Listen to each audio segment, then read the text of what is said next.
andito po ang Office of the Vice President sa Caraga para magbigay ng serbisyo galing sa tanggapan ng pangalawang Pangulo. The first day that we were here, last Tuesday, nagpunta po tayo sa 3 eskwelahan sa Manila de Bugabus, sa West Tungao at sa Mabuhay Elementary School para magbigay ng pagbabago bags bilang parte ng pagbabago 1 million learners and 1 million trees. So, dun sa eskwelahan ng mga bata, nagbigay tayo ng pagbabago bags containing basic essentials for education na kakailanganin nila like notebooks, pencils, crayons, at eraser, even the small items like sharpener and ruler. At meron pong kasamang hygiene kit para sa kanilang dental hygiene, at may dala rin po tayong panglaban ng mga bata para sa ulan. So, we were able to distribute on that day around 100 more or less, 150 more or less na gamit para sa mga bata at 3 schools in that area. Kahapon, nag-award naman po tayo ng Magnegosyo Taday funds para sa 24 na negosyante, individual business people sa Hinatuan, para makatulong sa kanila, sa kanilang negosyo, whether existing or uumpisahan pa lang.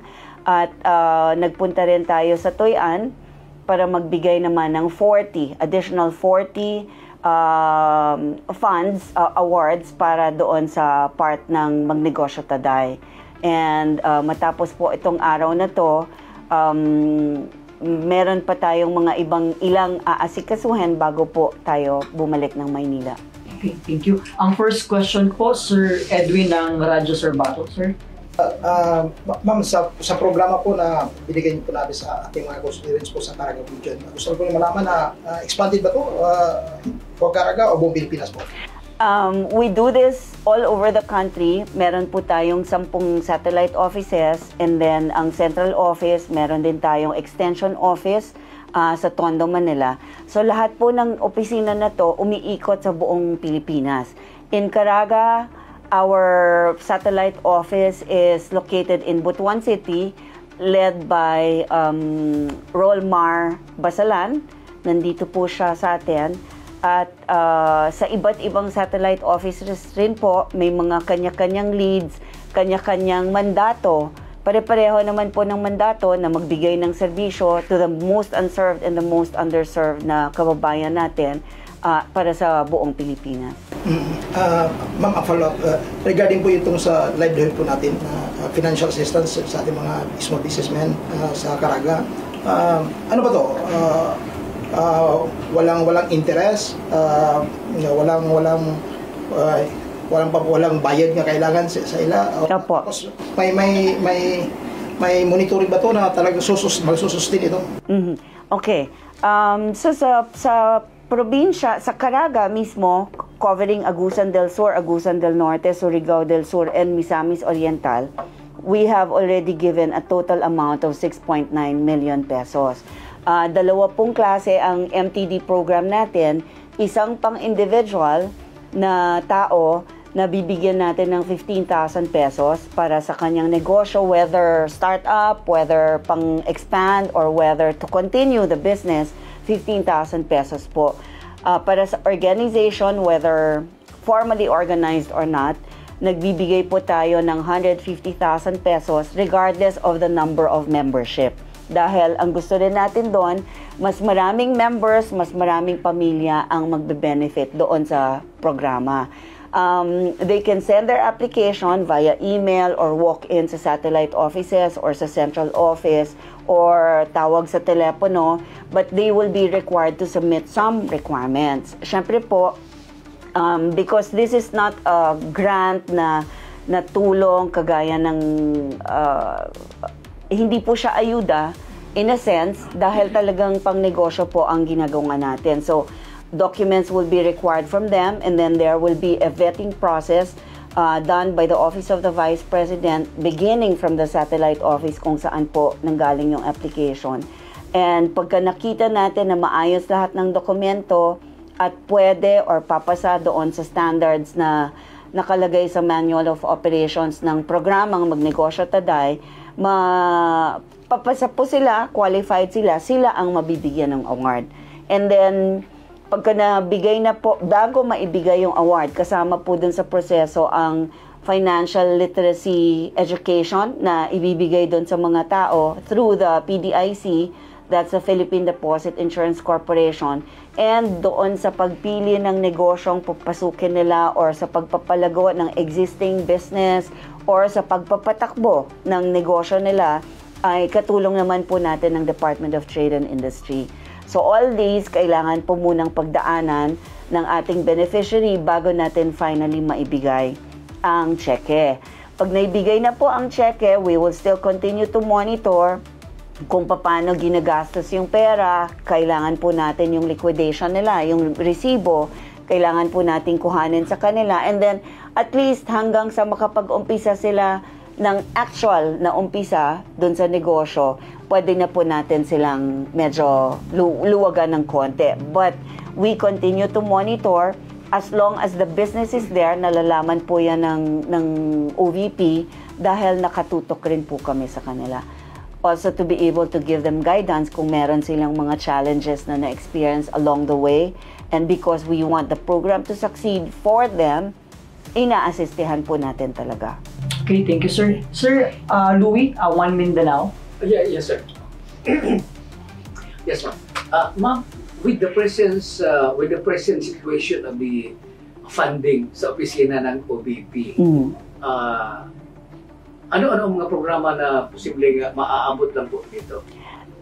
Yung programa po natin, by the way, sir, ang na-approve sa atin for 2026 is 889 million pesos. Yan po yung originally na 903, pero pag tinanggal yung retirement and life insurance policies, yung sinasabing RLIP, 889 fully for the program.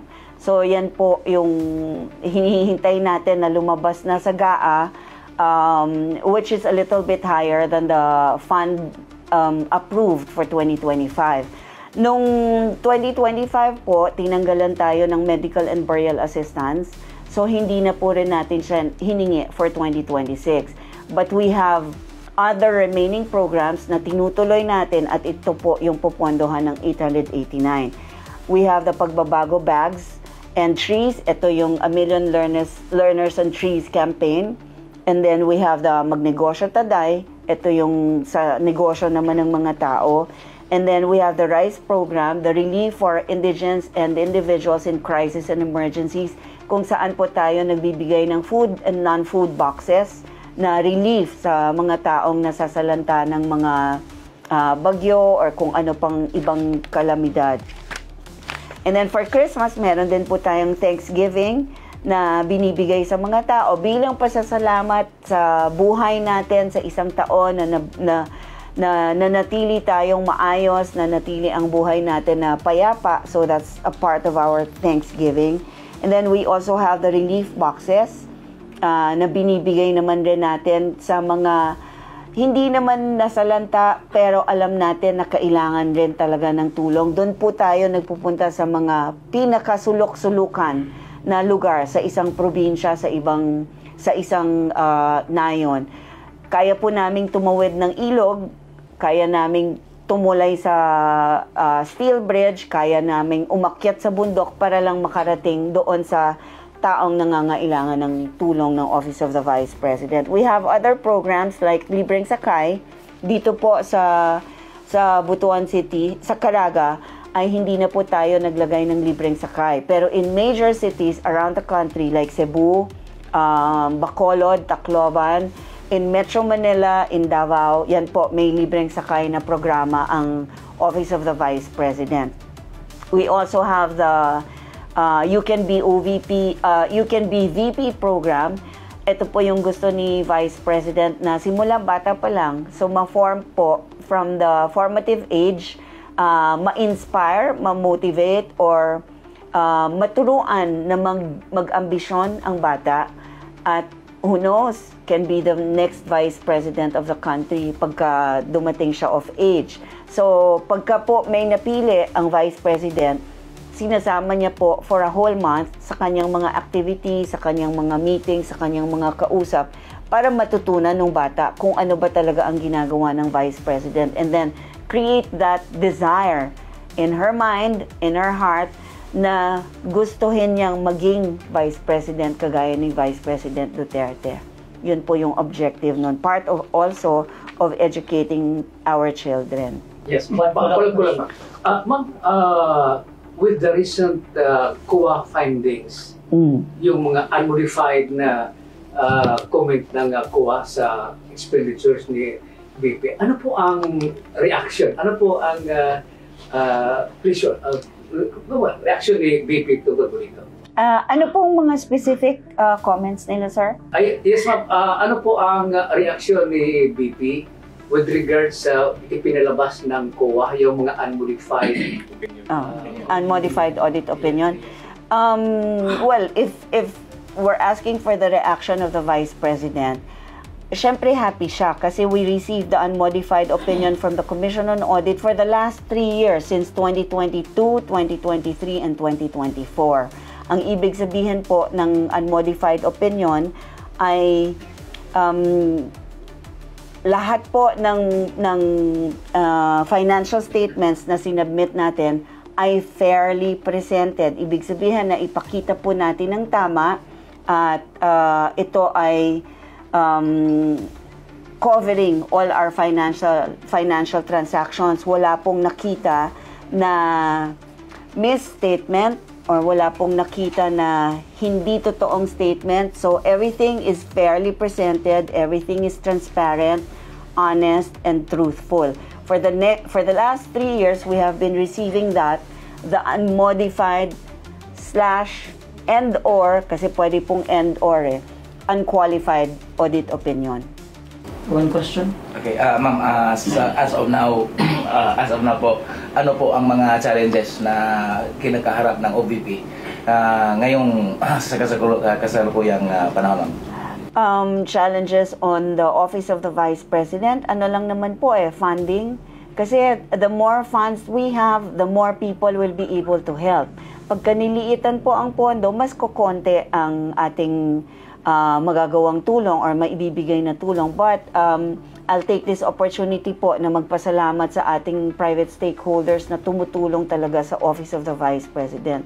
Kasi kung titingnan ninyo, ang pondo po natin for this year is 733.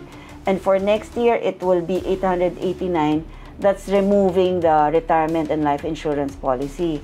For operations lang po talaga yung 889.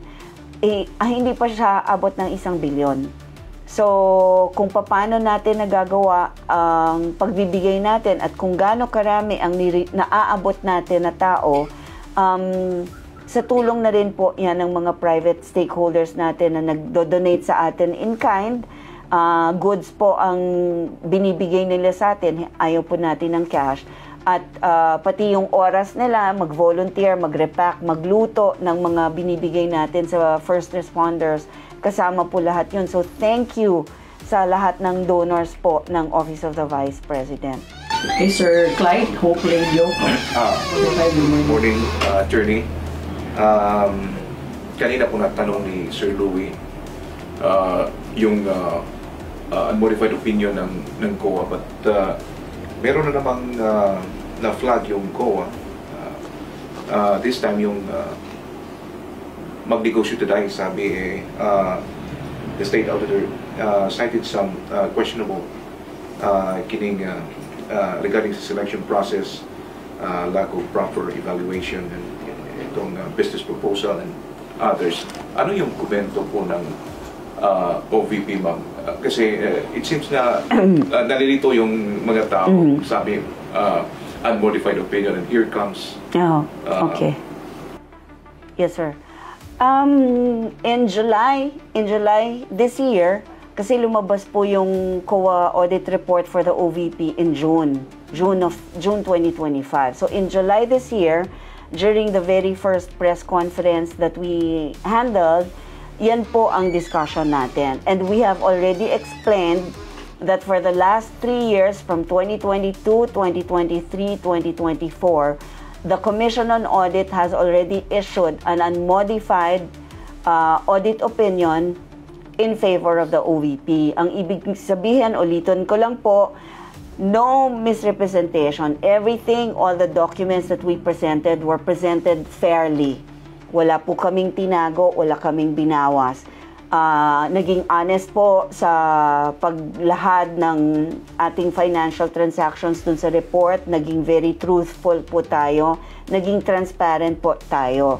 But hindi naman po natin din ikakaila that the Commission on Audit also made some observations. But these observations are readily and easily correctable. Kumbaga, nagbibigay po ang COA ng chance na meron kayong mga minor issues that you need to correct. So, tinuturuan din po kami ng COA, and we were given 6 months to do that.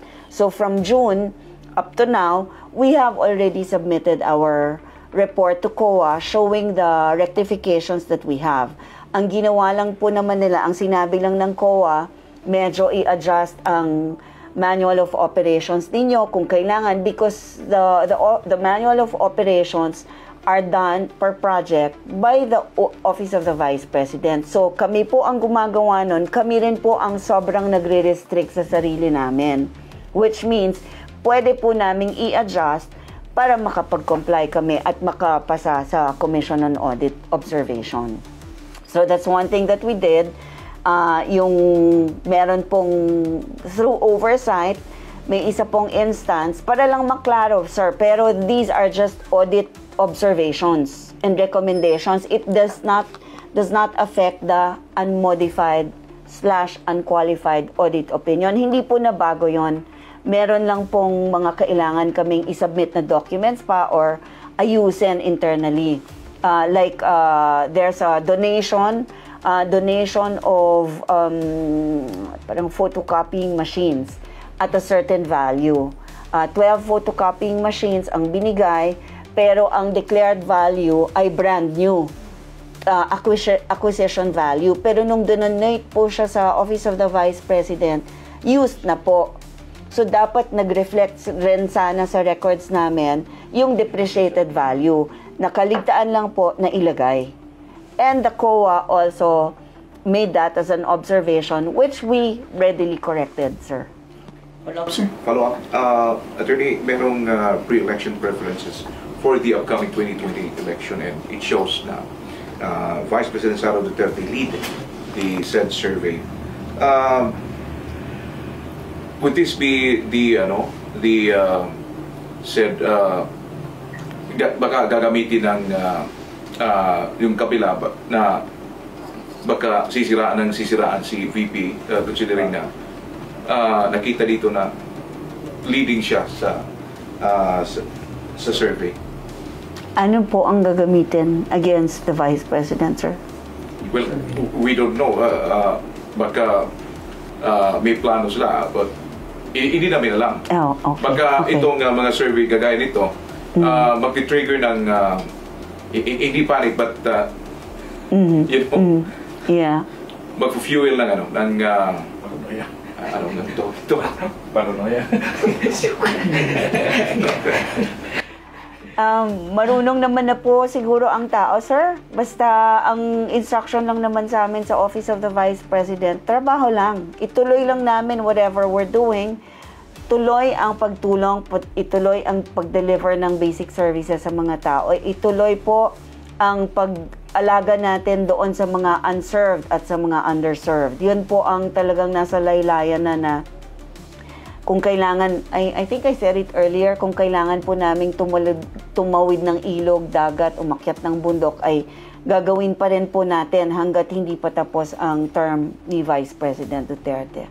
So if you will ask her and I will speak for her, I would say that she will not be bothered, sir. Thank you, Sir Clyde. ZTV, Sir Manuel. Sir, Very good morning. How do you respond on the yung mga trust ratings po na lumalabas? Meron po kasi mga trust ratings that the Vice President has a low rating. Meron din mga ratings po na mataas siya. So how does the Vice President respond? Sa atin, sa Office of the Vice President, and I would think also with the Vice President herself, dire-diretso naman po ang trabaho namin. And the gauge is the recipient, yung mga taong nakakausap po namin sa ground, yung taong natutulungan namin, yung taong nakakakita ng ginagawa ng Office of the Vice President. So, kung maganda po ang rating ng OVP or ng VP, maraming salamat. Kung mabawa po, maraming salamat pa rin. Pareho lang po yun, sir. Trabaho lang po, tuloy lang natin ang trabaho hanggang 2028. Follow-up question. Meron po kasi mga congressmen po na sabihin na natin anti-Sara kasi ano talaga sila. So, how do the Vice President respond on that? I wouldn't know how she would respond to that, sir. But if I may venture, once they are decided to not like a person, they will really not like a person. So kung desidido na po sila na hindi gustuhin si Vice President Sara Duterte, decided na po sila, hindi na nila yun babaguhin. Thank you, sir. Sir, Bombo, good morning. Good morning, Attorney. Po? Yes, sir. So, patapos na yung schedule ng Senado para doon sa GAA. Tapos, iba yung na-approve nila na budget sa OBP compared to Kamara. So, sa paparating na bicameral committee conference, how confident yung OBP natin na hindi na mababago yung budget na inapruba ng Senado? We get our confidence na lang po in the hope na makita nila ang value ng ginagawa ng Office of the Vice President and makita nila kung para saan at saan ginagamit yung pondo na binibigay nila sa Vice President. Ano naman po, sir? Ang output o yung performance ng OVP, including all the satellite offices, speak for themselves. Hindi na po natin kailangan ng maraming salita kasi nakikita naman po sa gawa ang trabaho ng Office of the Vice President. Nitong nakaraang araw, nagpalabas ng statement yung presidente na willing siya makipag-ariglo, makipagbatik doon sa mga kalaban niya, lalong-lalo na sa ating Vice Presidente. Ano po ba yung reaksyon ng OVP with regards doon sa sinasabi ng Presidente na willing siya makipagbatik, ma'am? Si Vice President po ang makakasagot niyan, sir. Kasi siya po yung Vice President, opisina lang po yung sa amin na pinapatakbo. Okay. Thank you, sir. Any closing statement? Sir, last to lang. Last one, sir. Last one. Okay. Ma'am, ako lang medyo ko na kasi ganina may sir na regarding po sa posisyon ni Vice President ngayon, patungo naman tayo sa 2028. Nag-declare na nga siya na maging for president. So ang question ngayon, kung the future leadership of VP Sara na maging presidente, di ba maging leadership of Revens to in the future? Trabaho lang. Preserve na yan. Opo, pwede si VP na lang po, si VP na lang. Basta ang sa amin, sir, sa OVP, trabaho lang po kami. Tuloy-tuloy lang kung anong instructions from the Vice President, yun po ang itutuloy naming trabaho. Serve the most unserved and the most underserved.